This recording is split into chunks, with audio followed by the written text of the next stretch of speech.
Welcome back to our next session of Artificial Intelligence 101. In this section, we're going to take a completely different route and explore the area of art. In the previous video, we saw what language can do and all of the different personal and professional applications, but sometimes we're more focused on the visual. Right now, artificial intelligence companies are exploring all sorts of different domains in the visual, whether it is 2D art, 3D art, or even we're seeing some tools such as Synesthesia.io, which are beginning to create entire videos generated from AI prompts. Now, the ones that we're seeing the most traction on right now, and potentially the reason that you saw this is because you're using tools like DALL-E or MidJourney to create incredible art. Art that many digital artists may take days, weeks, or even months to create in a matter of seconds. Now, this has all sorts of different positive applications, and we can think of a few very quickly. Let's say that you are a gamer, a YouTuber, or some sort of content creator that's interested in creating beautiful art that properly represents you, and you can use that for your profile pictures, for your tags, for your thumbnails, etc. That's a clear use case. But also, there may be professionals that want to use it for different use cases as well. We're going to take a look at a tool in particular called MidJourney to see what it's capable of and what are some ways that you, in whatever space it is that you're using, that you can use these tools to come up with incredible visual art. So down here, we are looking at MidJourney, which is a wonderful visual 2D art tool. And one thing that we're going to find here is that AI doesn't just live on the web. It actually works seamlessly with many different platforms of other tools that people are using, such as Discord or Excel, places where we're regularly working or regularly coming into community. And MidJourney is a great example of this. When you hit the website, you will see the chance for you to join the beta, for you to learn more about how to get started. You can even go into this community showcase over here, and we'll do that here for a second, just to get a taste of some of the incredible things that people are building with this. Is that a sunflower that is actually a galaxy? As we scroll and we scroll, we see some of the different favorites. Some of them come out in almost a Renaissance art style. Some of them are more like comic books. There's a ton of possibilities that you can create with just very simple understandings of how to tell the engine what it is that you are looking for. Every single one of these is just absolutely beautiful. And who knows what it is that you and others will create through tools like this. So let's get out of the showcase. When you start on this front screen, you'll want to go ahead and join the beta. Now, this is a tool that primarily is living inside of an application called Discord, which is a community-focused server that allows for you to connect with others, go into channels, and for you to co-create. So if you haven't already have it installed on either your phone or your desktop, and that's good news, this is a tool that can work on your phone, so don't feel confined to your computer. But you will want to download Discord and then go back to the join the beta. You'll be asked to accept, and then once you're in, you'll be able to hop right into Discord where the tool is made. Now, navigating this space, you'll want to head to the MidJourney Discord section over here on the left, and that'll bring you into all of the tools and spaces. You likely will start here on Home. You will see that they have events and channels and all sorts of different spaces. For those that are just beginning, we're going to want to start on the Get Started channel. Right here, it's going to give you a little bit of information on how to use these tools. They are excited for you to be an early tester in MidJourney beta, and we are too. And in order for you to get started, right now they've got a limit of about 25 queries. Now, some insider information if you want to get around this, all you have to do is sign in with a new email so that you can extend upon it. But if you're going to be using some tools like this on a regular basis, understand that sometimes to continue to the development, to support the servers, because there are millions and millions of people that are working on this right now. And if we love this work and we want to continue to support it, it can happen for as little as a couple of dollars a month. So you get 25 right here. And as you dive in, you'll see that it's really simple for you to begin creating AI art.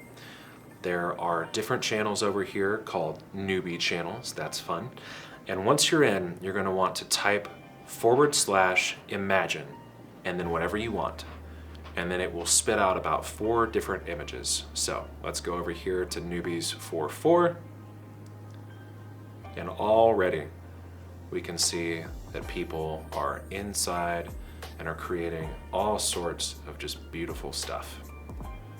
Now, during your first prompt, you may find that it's struggling to generate it. You have to accept the terms and conditions that are present inside of MidJourney. And so when your first prompt happens, you may be met with a red line here. All you have to do is click this green button, it'll show up as accepted, and then you can get back into making your prompt. So, let's imagine, as it says, a cute puppy that is excited to meet its new owners. And you will see down here that it has accepted your prompt and it is in the process of creating it. As you're going along, you may see additional prompts that are being spit out. This is a community-based program, and so all sorts of people are in the process of generating their things. Looks like someone has Hulk taking a selfie. That's fun. And up here, we can see our puppy taking form. As it is working through, these resolutions will grow more and more realistic over time. It says about 31%, 62%, 93%, and done. So, once this is finished, we've got, oh, look at how cute they are.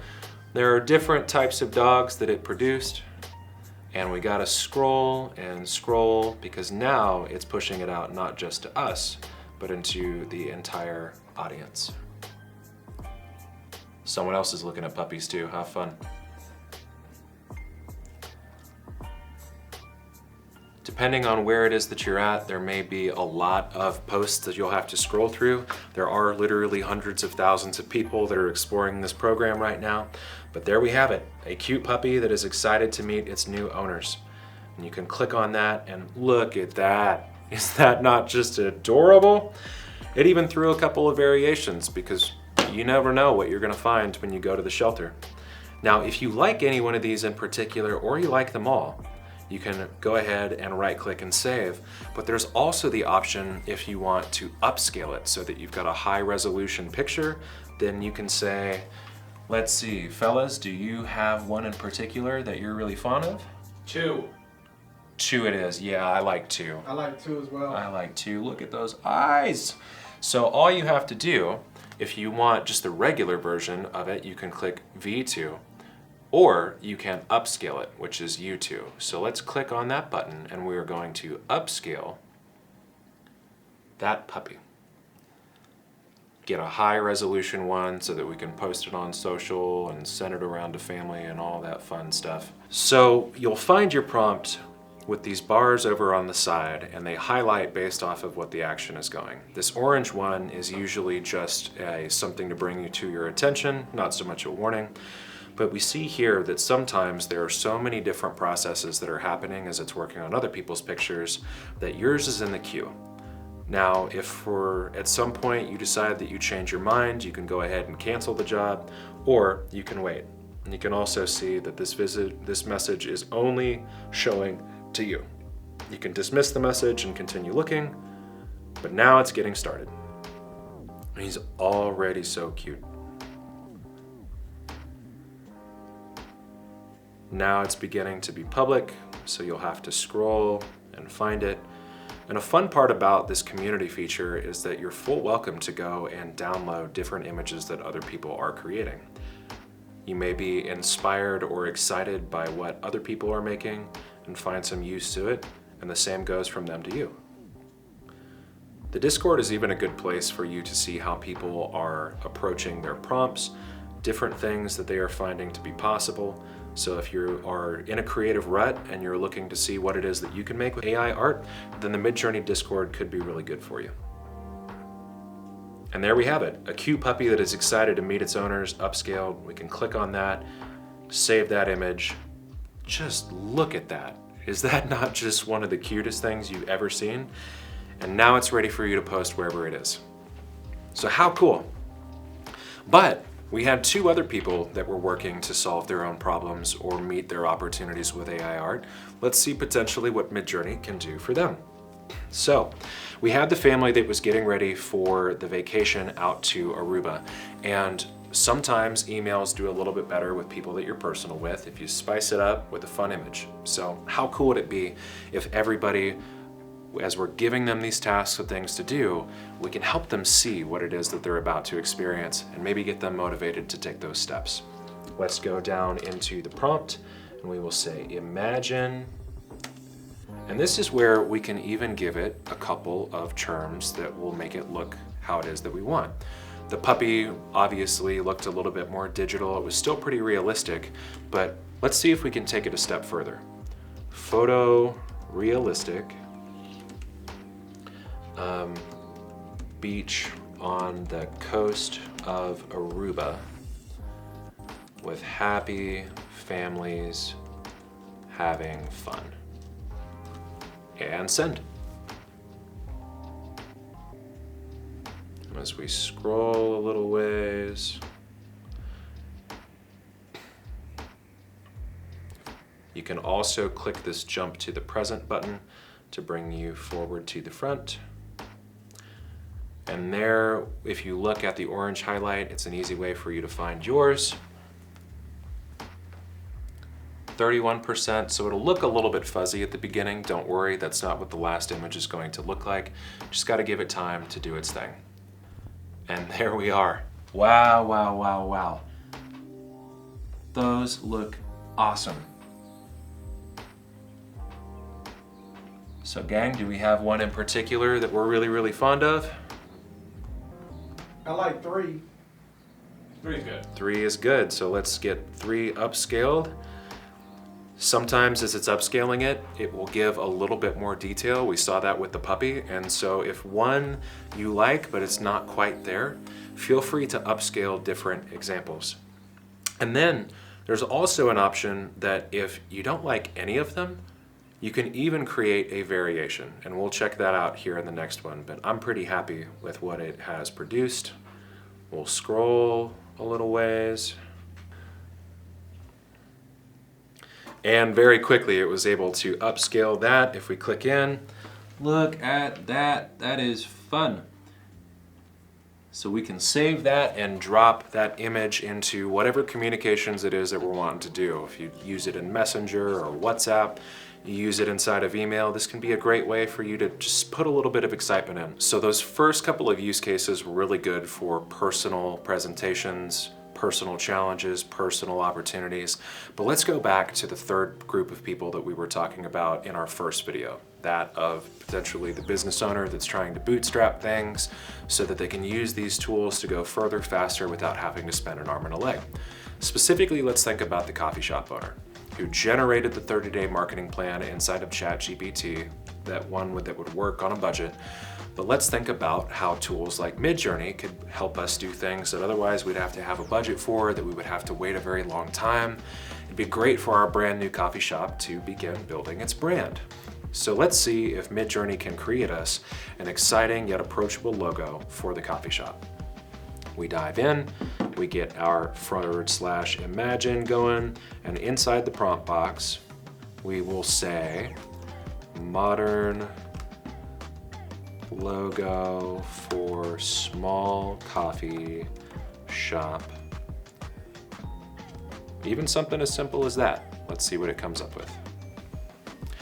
Now, a couple of quick tips if you are going to be using this tool. Certain aspects of AI is still in development, and so while the first ones that we gave it are really powerful, you may run into some interesting quirks, and one such example is language inside of MidJourney. If you want something with words, say if you were the coffee shop and you had a particular name picked out, sometimes MidJourney is not going to do as well with those things. The data sets that it's pulling from, it's just trying to have general letters come out, and so the things that it prints out may look like gibberish, it may look like it came out in a different language, and we know that that may not be what it is that you're looking for.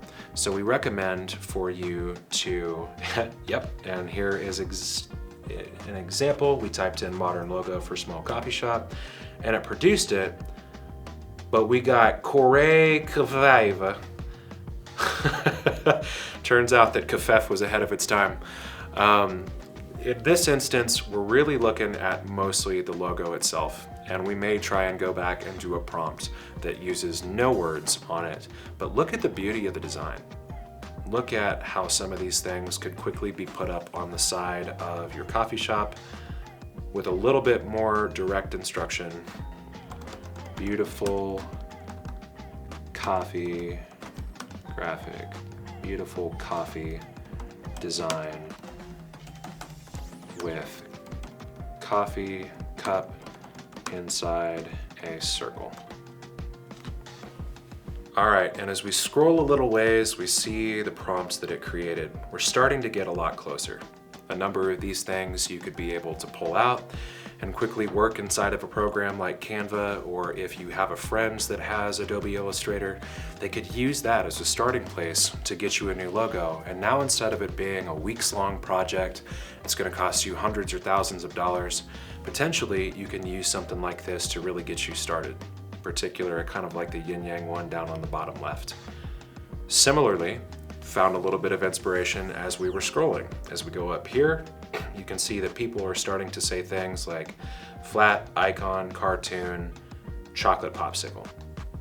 They're putting in different aspects of it that they want to see. So maybe we can try that. Imagine, prompt, 2D, flat, icon, coffee, cup. And just start with that. See what happens.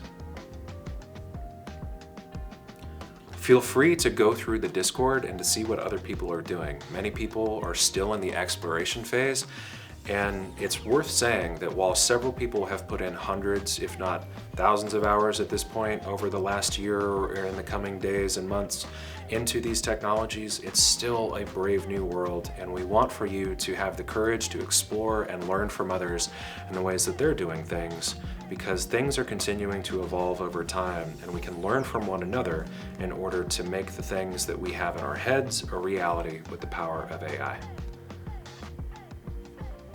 And we scroll and we scroll, and there we go. Honestly, this one on the top right looks like something that could be used fairly well for a logo. It's a little bit more modern, and as someone that wants to get started, who hasn't gotten the logo quite built yet, be perfectly fine for you to go in here and to upscale number 2, and just have that as the circle on your Facebook, on your Instagram, etc. But I want to explore this little function right here, this little spinny deal, and this is the variation tool. If you click on this, it'll go ahead and it will try it again. So as we click that and we scroll a ways, hit the refresh and started it again, now we can see that it's building out brand new icons. And those ones, I don't know that I like quite as much. It tried to take on a different style, and we were really looking for the first one, so mileage may vary here, but sometimes the things that you produce will end up better, sometimes worse, but it's nice to be able to give it another go there with the click of a button. So, whether we have the photorealistic one or whether we're going more on the flat icon look, we're able to come up with 2 really solid potentials for a logo that then you could export out to different programs and really make them your own, or to hand them over to somebody so that your vision can happen without there being a lot of back and forth for emails or logo prompts or any number of other things. And that's going to save you an incredible amount of time and money as a business owner. So, this one tool here, MidJourney, has all sorts of use cases, just like ChatGPT did. The same people and families that we were taking care of in the first part of AI 101 were able to go deeper and richer into the problems that they were solving through this tool. Now, in the next video, we're going to take a look at what some paid solutions can do for you to be able to solve problems. Because if you're like many, you've got this room of exploration that you're looking to explore, but maybe you're a business owner, maybe you are a YouTuber, maybe you're a banker, and you've got pretty specific types of problems that you're looking to solve, and you wonder if this power of artificial intelligence can work for you too. Well, in this last video, we're going to really focus on the coffee shop provider, because they've got 30 days to make their dream happen. They've got a plan in place, and now they've got a logo. but we want to see if a paid tool with a free trial that you can access immediately, how far we can go down the marketing rabbit hole and just how much we can create in an incredibly short period of time. We'll see you in the next video.